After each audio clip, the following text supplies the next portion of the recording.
hanggang iniwan na siyang nakabulagta ng kanyang mga amo. At sa pag-alis nga ng mga yan, biglang may nagpakitang misteryosong nilalang sa batang alipin. At sabi nito sa kanya, "Suwang-sawa ka na ba sa paghihirap? Ang kailangan mo'y kapangyarihan. Kapangyarihan na magwawakas sa paghihirap na yan. Kapangyarihan. Pero paano?" Ika ng bata.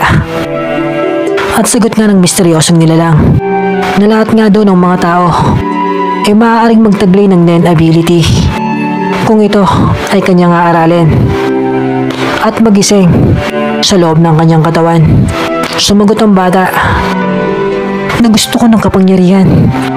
Kaya dahil dyan, ginising ng misteryosong nilalang ang Nen sa loob ng kanyang katawan.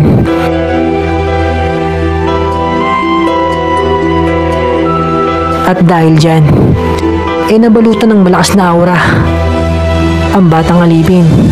At sabi niya na napakasarap daw sa pakiramdam ang kapangyarihang ito. At sabi naman ng misteryosong nilalang na gamit ng Nen ability, wala nang pwedeng manakit sa'yo. Hanggang ang bata pumunta sa lokasyon ng kanyang mga amo. At kinutya naman siya ng mga ito at pinagtawanan. Dahil pumunta daw ba ito dito para bumawi o gumanti sa kanila. Ang lakas naman doon ng loob nito. At dagdag pa nila na ang alipin nga daw ay habang buhay magiging sunod-sunuran sa kanilang mga amo. Pero sagot nga lang ng bata sa kanila na mga wala kayong kwentang nilalang. Magsama-sama kayo sa kamatayan.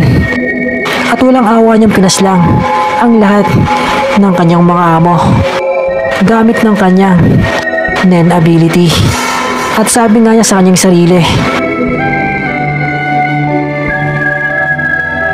na ito ang kailangan ko, malakas na kapangyarihan.